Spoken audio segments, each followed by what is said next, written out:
Hello বন্ধুরা, আসসালামু আলাইকুম। সবাই কেমন আছো? আশা করি সবাই অনেক ভালো আছো। আমিও তোমাদের দোয়া আল্লাহর রহমতে অনেক ভালো আছি। বন্ধুরা আজকে তোমাদের জন্য নিয়ে আসলাম, আজকে যেহেতু পহেলা বৈশাখ, তাই পহেলা বৈশাখের উপলক্ষে আজকে সবাই তো ইলিশ মাছ পান্তা ভাত খাবে, আর আমি একটু কিছু ভালো মন্দ পাক করলাম। ইলিশ মাছ পান্তা ভাতও ছিল, তোমাদের সাথে সেই রেসিপিটা আবার আরেক সময় আমি শেয়ার করব। আজকে যেটা রান্না করেছি সেই রেসিপিটা শেয়ার করলাম।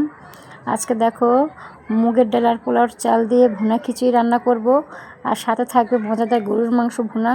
খুবই টেস্টি আর মজাদার আমার এই ভিডিওটা হতে যাচ্ছে, তাই ভিডিওটা না টেনে সম্পূর্ণ দেখার অনুরোধ রইল। আর যারা যারা এখনও আমার ভিডিওকে দেখে আমার চ্যানেলটা সাবস্ক্রাইব করনি, লাইক কমেন্ট শেয়ার কিছুই করনি, তারা প্লিজ সবাই মিলে যে যেখান থেকে দেখছো আমার চ্যানেলটা অবশ্যই সাবস্ক্রাইব করে দিবে, লাইক কমেন্ট শেয়ার করে দিবে। আর যারা যারা সাবস্ক্রাইব করে দিয়েছো, লাইক কমেন্ট শেয়ার করে দিয়েছো, তাদেরকে অসংখ্য ধন্যবাদ। আমার মন থেকে অনেক ভালোবাসা তাদের জন্য। তো বন্ধুরা, আমার ভিডিওটা চলবে, সাথে সাথে তোমাদের সাথে আমি প্রতিবারের মতো এবারও মজাদার ইসলামিক একটা সুন্দর গল্প নিয়ে হাজির হয়ে গেছি। আমার মজাদার রেসিপিগুলো তোমরা দেখতে থাকো, আর তার সাথে আমার ইসলামিক গল্পগুলো আমি তোমাদের সাথে শেয়ার করব। তো বন্ধুরা, তোমরা অবশ্যই আমার গল্পটা শুনে কমেন্ট করবে আর জানাবে কীরকম হয়েছে আমার রেসিপিটা, সাথে সাথে আমার ইসলামিক গল্প। তো বন্ধুরা, কথা না বাড়িয়ে চলে যাই আমার সেই ইসলামিক সুন্দর গল্পে, আর সাথে সাথে আমার ভিডিওটা রান্নার রেসিপিটাও চলতে থাকবে। তো বন্ধুরা, আজকে তোমাদের সাথে দয়ার প্রতিদান নামে একটা গল্প আমি শেয়ার করব। গল্পটা খুবই ইন্টারেস্টিং আর মজাদার হতে চলেছে, তাই ভিডিওটা কিন্তু না টেনে সম্পূর্ণ দেখবে। একটা সময়ের কথা, মরুভূমির এক পথে একজন মানুষ হেঁটে যাচ্ছিল। প্রচণ্ড রোদ, চারিদিকে শুধু বালু আর গরম বাতাস। লোকটা অনেকক্ষণ ধরে হাঁটতে খুব ক্লান্ত হয়ে পড়েছিল। তার গলা শুকিয়ে কাঠ হয়ে গেছে। পানি না পেয়ে তার যেন বাঁচবে না অবস্থা। অনেক খোঁজার পর সে একটি কুয়া দেখতে পেল। সে খুব কষ্ট করে কুয়ার ভিতরে নেমে পানি পান করলো। পানি খেয়ে সে একটু শক্তি ফিরে পেল, কিন্তু কুয়া থেকে বের হয়ে আসতে সে দেখল একটা কুকুর হাঁপাচ্ছে। তার জিহ্বা বের হয়ে গেছে, তৃষ্ণায় কষ্ট পাচ্ছে। লোকটা বুঝল এই কুকুরটাও তার মতোই তৃষ্ণায় কষ্ট পাচ্ছে। এখন সমস্যা হলো, কুকুরকে পানি খাওয়াবে কিভাবে? কুয়াটা তো অনেক গভীরে। লোকটা একটু ভাবলো, তারপর নিজের জুতা খুলে সেটাতে পানি ভরে আবার কুয়ার ভিতরে নামালো। অনেক কষ্ট করে জুতা ভরে পানি নিয়ে এসে কুকুরটা সামনে ধরল। কুকুরটা সেই পানি পান করে বেঁচে গেল। তার চোখে যেন কৃতজ্ঞতা ফুটে উঠল। লোকটা কিছু না ভেবেই শুধু আল্লাহর সন্তুষ্টির জন্য কাজটা করেছিল। এই ছোট্ট কাজটা আল্লাহ এত পছন্দ করলেন যে লোকটি যখন মারা গেল, আল্লাহ তাকে ক্ষমা করে দিলেন এবং জান্নাতে দান করলেন। তো বন্ধুরা, আমরা এই গল্পটা থেকে কি শিখতে পেলাম?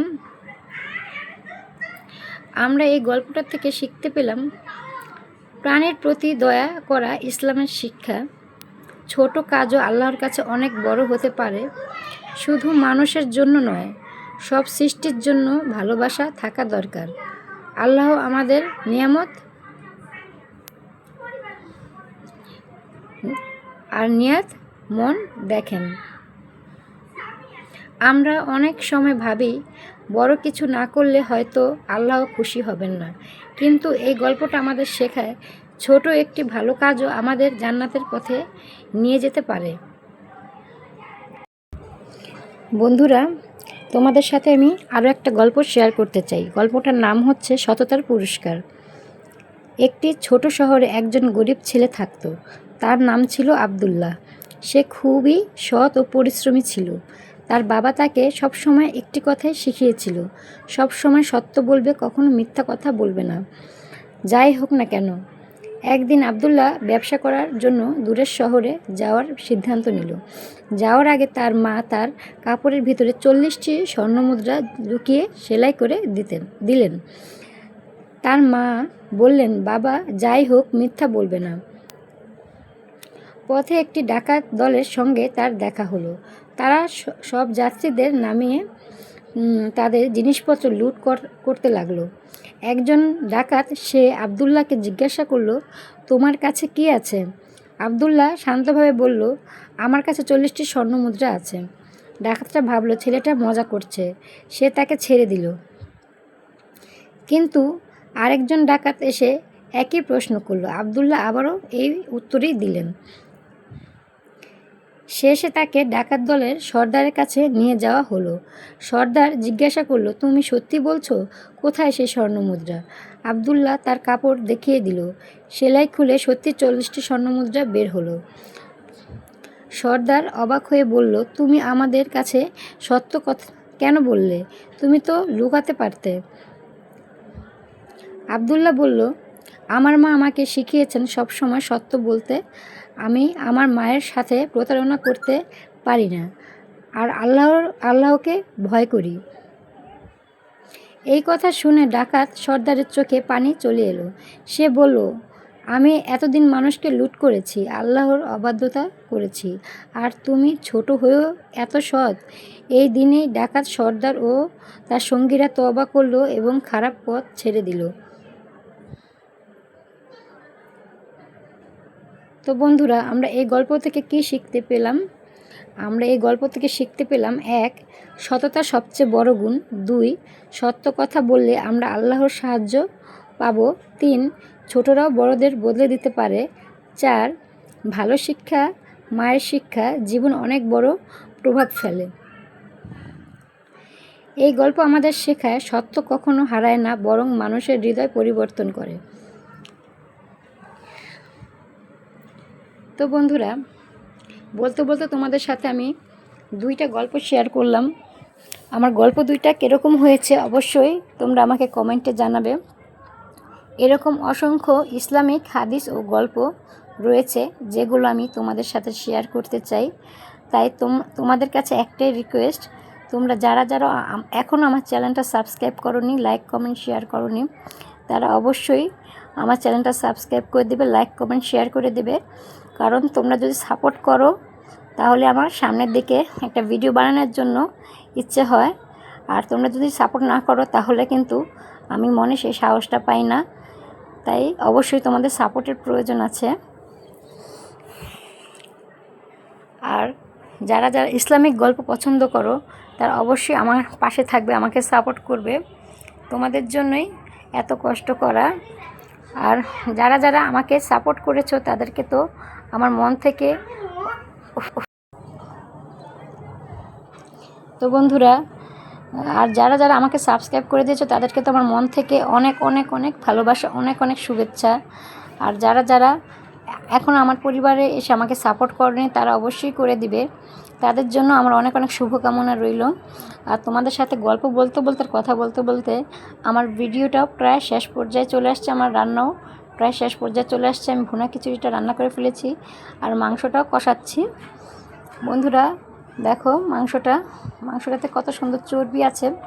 এটা কিন্তু আমি বাজার থেকে আনিনি মাংসটা, এটা আমাদের এলাকারই গরু এনেছিল, সেই গরুর মাংস। তাই গরুর মাংসটাও দেখে শুনে নির্বাচন করা উচিত। আর গরুর মাংসটা যদি ভালো হয় তাহলে কিন্তু মাংসের তরকারিটাও টেস্ট অন্যরকম আসে। দেখো আমার মাংসটা দেখো কত সুন্দর। আমার গরুর মাংসের চেহারাটাই বলে দিতেছে আমার তরকারিটা কত টেস্টি হবে আর মজাদার হবে।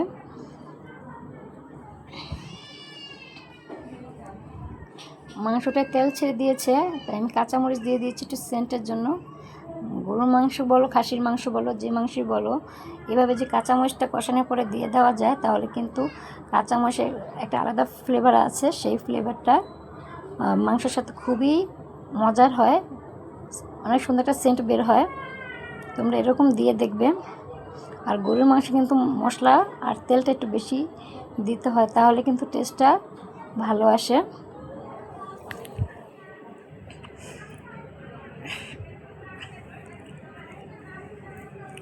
বন্ধুরা, এই পর্যন্ত তোমাদের সাথে আমি অনেকগুলো ভিডিও শেয়ার করেছি, আর আমার অনেকগুলো ভিডিওতে আমি ইসলামিক গল্প তোমাদের সাথে শেয়ার করেছি।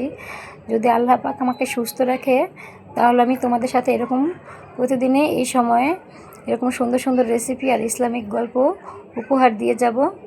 তোমরা কারা কারা ইসলামিক গল্প পছন্দ করো তারা অবশ্যই আমার পাশে থাকবে আর আমাকে ভালোবাসা দিয়ে যাবে। আমাকে এভাবে লাইক কমেন্ট শেয়ার করে আমার পাশে থাকবে আর অবশ্যই আমার চ্যানেলটা সাবস্ক্রাইব করে দিবে।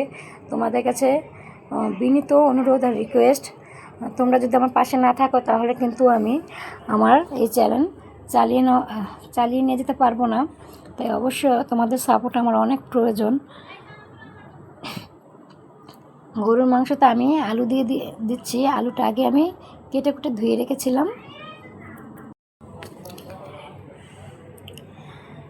বন্ধুরা, আমি কিন্তু ইসলামিক গল্প এরকম শত শত ইসলামিক গল্প আমার জানা আছে, যেগুলো আমি তোমাদের সাথে শেয়ার করতে চাই, বলতে চাই।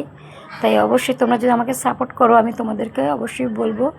আর কারা কারা আমার গল্পগুলো পছন্দ করছো অবশ্যই কমেন্টে জানাবে আর আমাকে বেশি বেশি করে লাইক কমেন্ট শেয়ার করবে, সাবস্ক্রাইব করবে। আমার রেসিপি প্রায় শেষ পর্যায়ে বন্ধুরা, আমি সব কষিয়ে ঝোল দিয়ে দিয়েছি। এখন মাংসটা সিদ্ধ হলেই আমি মশলা দিয়ে নামিয়ে নেব।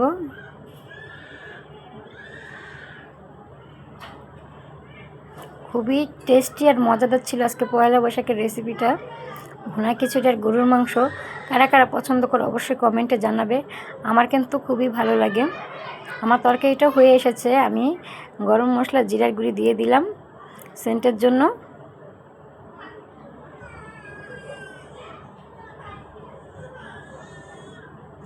বন্ধুরা, আমি আলুটা একটু বাড়িয়ে দিয়েছি, কারণ আমার ঘরে গরুর মাংসের সাথে আলুটা খেতে ঘরের সবাই পছন্দ করে, তাই আর আমার কাছেও ভালো লাগে, তাই আমি আলুটা দিয়ে দিয়েছি। আমার তরকারিটা হয়ে এসেছে বন্ধুরা। আজকে এই পর্যন্ত। সবাইকে অনেক অনেক ধন্যবাদ।